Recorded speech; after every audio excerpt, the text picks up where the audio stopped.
Good morning, everyone. Have you ever stood in front of the mirror and wondered, am I really strong enough to handle this day? You are your own protector. That sentence might sound simple at first, but when you sit with it, when you really think about what it means, it's powerful, maybe even a little uncomfortable. Why? Because it places the responsibility directly on your shoulders. It strips away every excuse. It tells you that the security, the validation, the support you've been waiting for, it's not out there, it's within you, and that can feel overwhelming, but it's also liberating. You don't have to wait for someone to stand up for you. You don't have to hope that someone will see your worth, defend your boundaries, or make you feel safe. That role, it belongs to you. Most of us grow up learning to please others, to fit in, to minimize our pain or needs for the comfort of those around us. We're told to be polite, to not speak too loudly, to not make waves. But as we grow, we start to realize no one else is going to fight our battles for us. People may care, yes, some might love us deeply, but at the end of the day, you are the one who has to decide you're worth protecting. You have to be the one to say, no more, not this time, I matter. You have to be the one to put up the boundary, even if your voice shakes, even if your heart races, because no one knows your pain, your fears, your dreams like you do. No one else is walking in your shoes. And sometimes, no one is watching when the hardest battles are fought.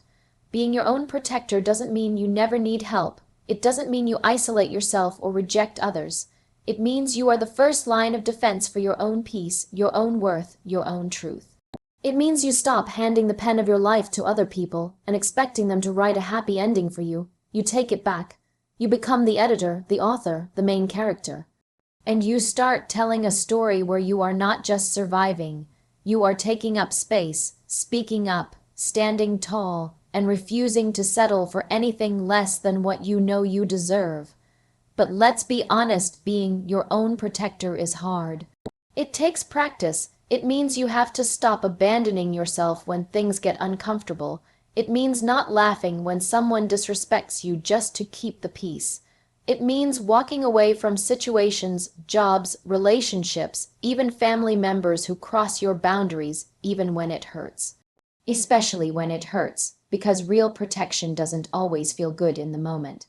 Sometimes it feels like loss. Sometimes it feels like loneliness. But what you're really doing is building a foundation so strong that no one can shake it. You're building a relationship with yourself that says, I will not betray you, not even to keep someone else. And when you start living this way, something changes. You stop begging for love that doesn't cost your dignity. You stop chasing friendships that only thrive when you're pretending to be less. You stop saying yes when your whole body is screaming no. You stop confusing being quiet with being kind. You start standing up, even if you're standing alone. You start speaking with authority, even if your voice trembles. You start choosing peace over approval. And when you look in the mirror, you don't see someone who needs saving. You see someone who has finally remembered their power. You are your own protector, not because you have to be hard or emotionless, but because you have finally decided to treat yourself like someone worth defending. You don't abandon yourself to make others comfortable. You don't explain your boundaries to people committed to misunderstanding them. You don't keep yourself small just to be liked. You rise, you risk, you hold the line. You know that protecting yourself isn't selfish, it's survival. It's strength, it's love, the kind of love that says, I see you, I hear you, I've got you, and I won't let you down again. Because you are not waiting anymore, you are showing up, and you are staying. Fiercely, unapologetically, and forever. Confidence is built through action. It doesn't arrive overnight. It's not gifted to the lucky, and it's not something you can fake for long before the cracks begin to show. Real confidence, the kind that holds steady in chaos, that speaks calmly in discomfort, that dares to stand alone, is forged, not found, and the forge is action. It's doing. It's showing up again and again, especially when you don't feel ready. Especially when doubt is loud, when fear whispers, what if you fail? And you answer, then I'll fail forward, but I'm still doing it. Most people believe confidence is a feeling. They wait for it like it's a permission slip. I'll speak up when I feel confident. I'll apply for that job when I believe I'm good enough. I'll start the business when I feel certain I won't fail. But confidence doesn't come before the leap, it comes after. You act first, you show up scared, you do the hard thing, and only after that, when your hands stop shaking, when the world doesn't collapse, when you realize you survived, then confidence starts to bloom. Not because it was given, but because it was earned. Think about any skill you've ever mastered: driving, learning a language, riding a bike, speaking on stage. Were you confident the first time you tried? Of course not. You were awkward, uncertain, maybe even terrified, but you did it anyway. You tried, you failed, you adjusted, and slowly, with repetition, something shifted. Your brain stopped saying, "I can't," and started saying, "Maybe I can, then I think I can, then finally, I know I can." That's what action does. It rewires doubt into belief. The biggest mistake people make is waiting for confidence to come before they move. That's fear talking. That's perfectionism dressed up like patience. But action doesn't wait for the perfect moment, it creates it. Confidence is a muscle, and muscles grow through resistance. You don't build strength by lifting light weights, you build it by pushing against what's heavy. That moment when your heart is racing, when your palms sweat, when your voice trembles, that's the weight, that's the rep, and every time you push through, you grow, not just in skill, but in identity. You stop seeing yourself as someone who hides. You start seeing yourself as someone who moves, even when it's hard. Action doesn't have to be grand to build confidence. Sometimes it's small, quiet, almost invisible. It's sending the email you're afraid to send. It's saying no when you're used to saying yes. It's walking into the room even when imposter syndrome is screaming in your ear. Every time you act, you prove something to yourself. You say, "I trust you." You say, "I'm on your side." And that inner trust, that quiet agreement with yourself that says, "I will show up, even scared," is the root of real confidence. You don't need to feel fearless to take action. You just need to feel willing, willing to feel uncomfortable, willing to be seen trying, willing to mess up and try again. That willingness is more powerful than any natural talent, because talent without action is wasted. And fear without movement becomes a cage. But when you act, something powerful happens. You shift from victim to creator. You stop reacting to life and start shaping it. You realize that confidence isn't a gift, it's a decision. A decision to participate in your own life fully, loudly, and without apology. There's no shortcut, no affirmation, no motivational video, no compliment will build lasting confidence if you don't act.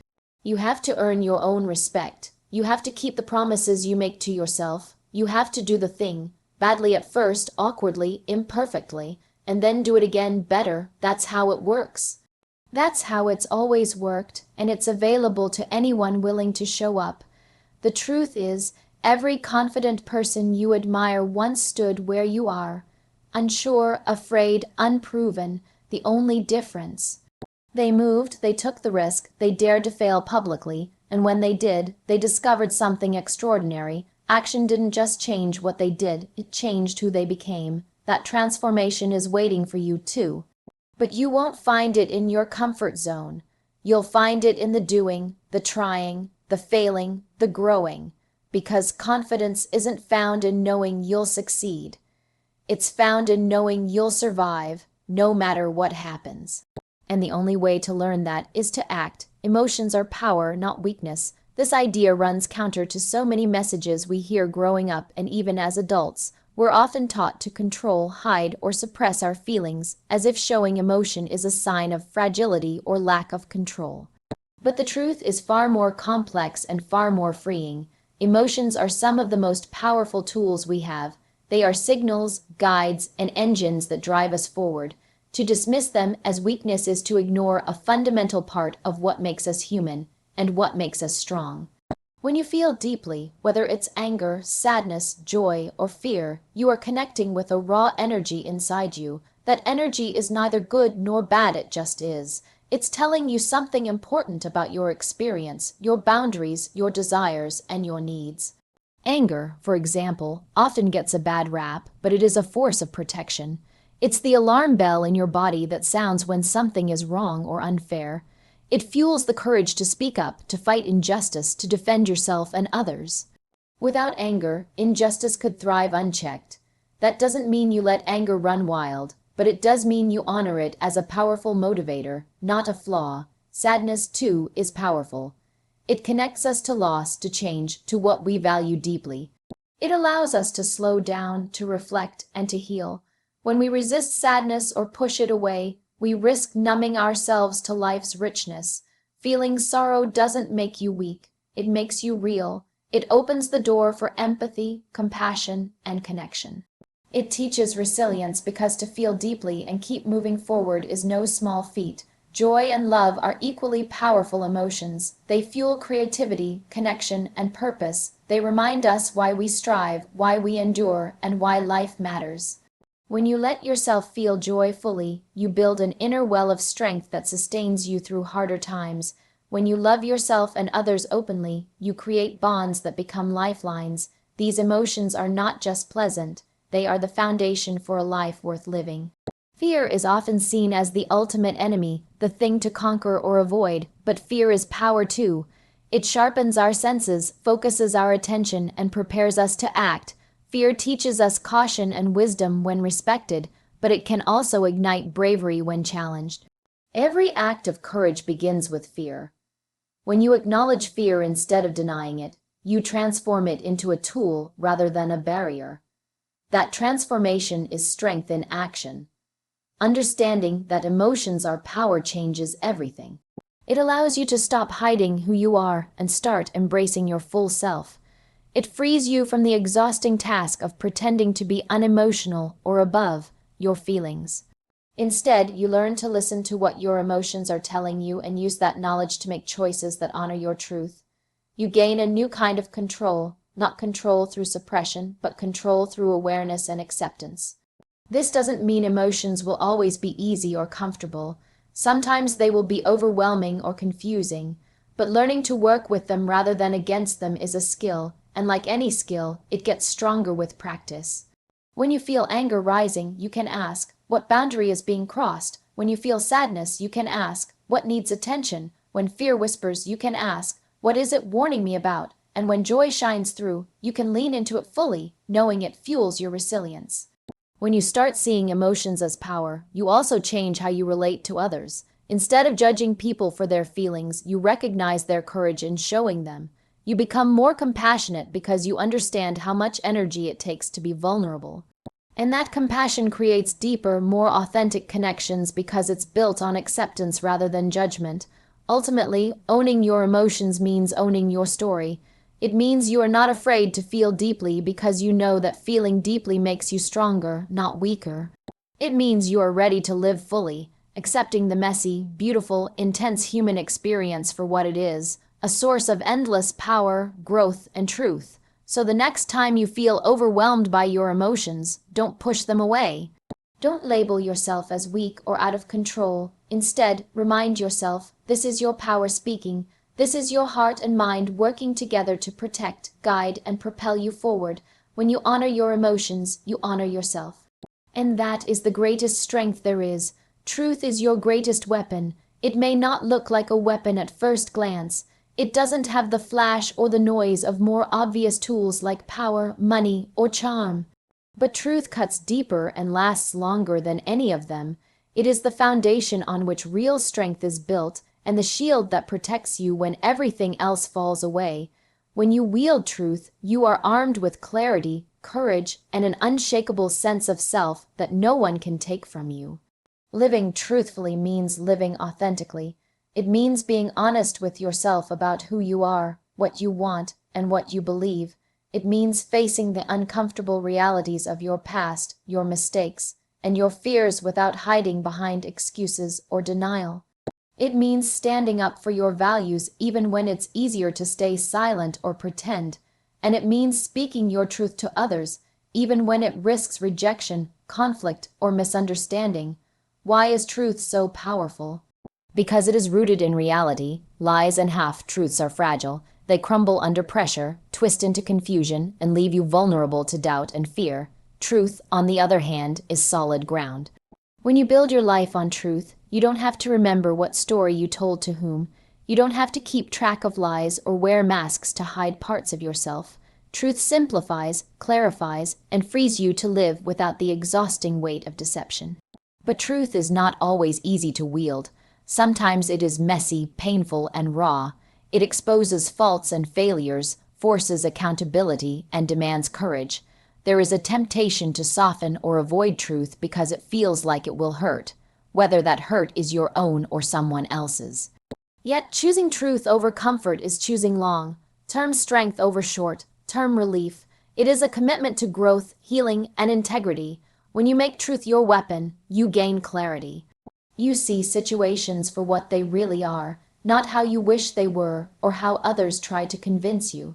This clarity allows you to make decisions based on facts and real understanding, not fear or false hope. It cuts through confusion and doubt like a knife through fog. When others are lost in lies, manipulation, or denial, you stand firm because your foundation is solid. Truth also gives you courage. There is no greater act of bravery than facing the truth, especially when it's difficult. It takes guts to admit when you're wrong, to confront injustice, or to tell someone how you really feel. But every time you do, you strengthen your voice and your spirit. Truth strips away the armor of pretense and leaves you raw, but it also makes you real. And realness is magnetic. People respect it, they trust it, they follow it. In a world full of spin and half-truths, truth is a beacon that draws others to you, because deep down, everyone craves authenticity. Truth as a weapon also protects you. When you speak your truth clearly, you set boundaries that others cannot cross. You declare what is acceptable and what is not, and you do it from a place of honesty and integrity. This kind of protection is different from aggression or defensiveness. It's calm, steady, and unwavering. When you know your truth, no one can gaslight you or make you doubt yourself easily. You carry your own light, and that light keeps the shadows at bay. Furthermore, truth empowers your relationships. When you communicate honestly, you build trust. Trust is the foundation of any meaningful connection. Without it, relationships crumble under suspicion and misunderstanding. But when truth is at the core, relationships become spaces of safety and growth. People know they can rely on you to be real, to be consistent, and to show up fully. Even if truth leads to difficult conversations or temporary discomfort, it ultimately deepens bonds and creates mutual respect. But truth is also a double-edged sword. It must be handled with care and wisdom. Honesty without empathy can wound unnecessarily. Speaking truth is not an excuse for cruelty or harshness. The true power of truth lies in its ability to heal as well as expose. It invites understanding, encourages change, and fosters connection. It takes discernment to know when and how to speak truth so that it uplifts rather than destroys. In the end, truth is your greatest weapon because it aligns you with reality, strength, and authenticity. It frees you from the chains of fear, confusion, and deception. It gives you the clarity to see clearly, the courage to act boldly, and the integrity to stand tall.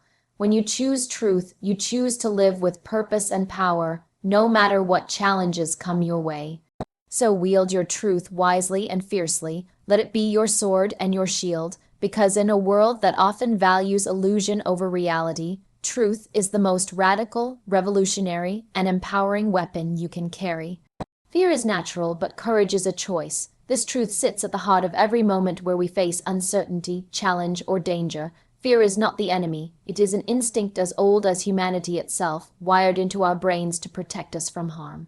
It alerts us to danger, sharpens our senses, and prepares us to respond. Without fear, survival would be impossible, but courage, that's something else entirely. Courage is not the absence of fear. It is the decision to move forward despite it.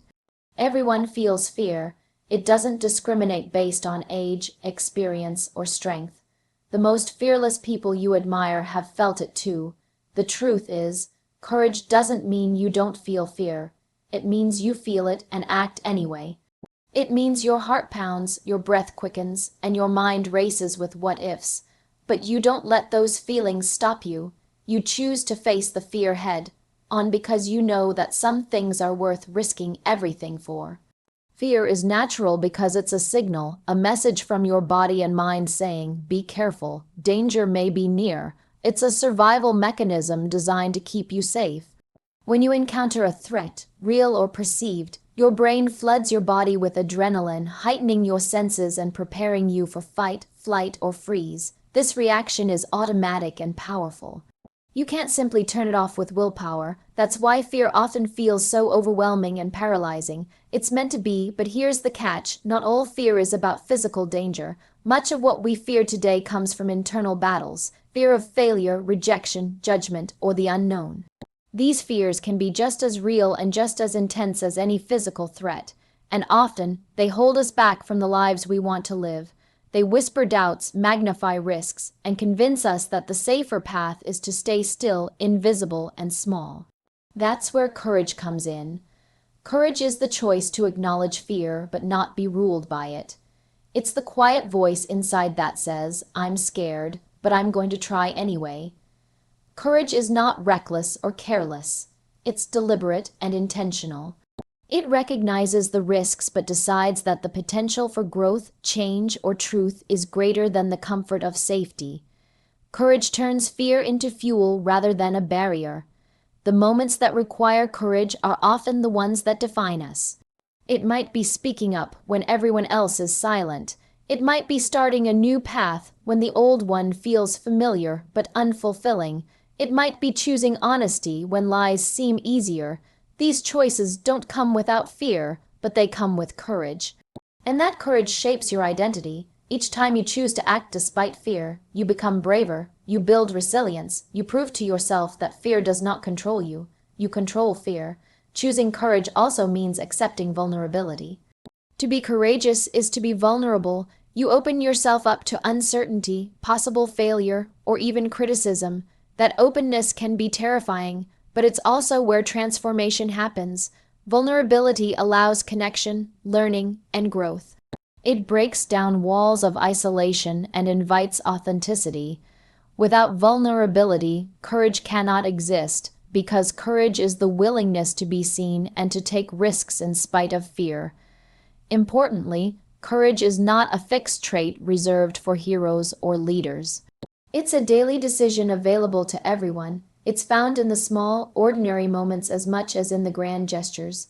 Choosing to get out of bed after a hard night, asking for help when you need it, setting a boundary even when it feels uncomfortable. These are acts of courage. They may not make headlines, but they change lives. They build inner strength and teach us that courage is accessible, practical, and transformative. It's also vital to remember that courage doesn't mean you have to act alone. Seeking support, leaning on others, and sharing your fears does not diminish your courage. On the contrary, it can be an expression of it. Recognizing that you don't have all the answers or all the strength, and still moving forward takes incredible bravery. Courage is about persistence, not perfection. Over time, as you make courage your choice, fear loses some of its power. It doesn't disappear. Fear will always be part of the human experience, but its grip loosens. You start to see fear as a companion rather than a jailer. You learn to respect it, listen to its warnings, but not be stopped by its voice, and that balance creates freedom. The freedom to live boldly, fully, and on your own terms. So remember, fear is natural. It is a signal that you are human and alive, but courage is your choice. It's the act of stepping forward, trembling or steady with eyes wide open. It's the declaration that your dreams, your values, your voice matter more than the fear that tries to silence you. When you choose courage, you claim your power, and in that choice lies the true meaning of strength. Resilience isn't born, it's built. It's a common misconception that some people are naturally resilient while others are not. The truth is, resilience is not an innate trait that you either have or don't have from birth. Rather, it's a skill, a mindset, and a way of being that develops through experience, effort, and intentional growth. Resilience is forged in the fires of adversity, shaped by the choices we make when life tests us most. No one wakes up one day and suddenly becomes resilient overnight. Resilience is not about never falling down or never feeling overwhelmed. It's about how you respond after you fall, how you choose to stand back up when everything inside you wants to stay down. It's about the repeated practice of moving forward even when the path is unclear, difficult, or painful. This process is gradual, and it takes time. It takes trial and error, reflection, and learning from failure. At its core, Resilience is about adaptability. Life is unpredictable, and setbacks are inevitable. What separates resilient people from others is not the absence of hardship, but the ability to adjust, to bend without breaking. This flexibility is not something that happens automatically, it's something cultivated. You learn to look at challenges not as insurmountable walls, but as obstacles you can navigate, sometimes by going around, sometimes by pushing through, and sometimes by stepping back to reassess. That adaptability grows stronger with every experience. Resilience is also built through mindset. The way you interpret and respond to difficulties shapes your ability to bounce back. A resilient mindset embraces challenges as opportunities to learn and grow rather than as punishments or signs of failure. It understands that mistakes and setbacks are part of the journey, not the end of it. Developing this mindset requires conscious effort and self-awareness. It means catching the negative self-talk that says "I can't," or "this is too much," and shifting it to "I will try again," or "this is hard, but I can handle it." This mental shift doesn't happen naturally for most people. It's practiced over time through repetition and commitment. Another important part of building resilience is the support system you create. No one is an island, and resilience does not mean facing adversity alone. People who are resilient know when to ask for help, when to lean on others, and when to accept support. This network of relationships, friends, family, mentors, or communities, acts as a foundation that strengthens you when your own resources feel depleted. Cultivating these connections is an intentional act. It requires vulnerability and trust, which can feel risky, but they are essential to resilience. The willingness to be seen, to be helped, and to share your struggles creates a circle of strength that reinforces your ability to endure and grow.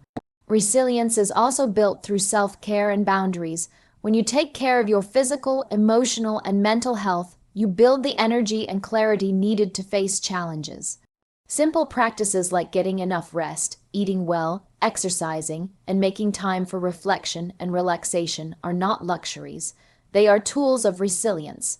Boundaries protect your energy and focus, allowing you to say no to what drains you and yes to what nourishes you.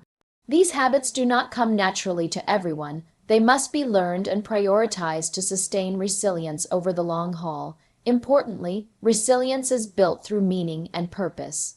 People who have a clear sense of why they are enduring hardship, whether it's for their family, their values, or a personal mission, find strength to keep going. Purpose fuels persistence. It shifts your perspective from victimhood to agency. When you connect your struggles to a bigger vision or goal, the pain and difficulty become part of a meaningful story.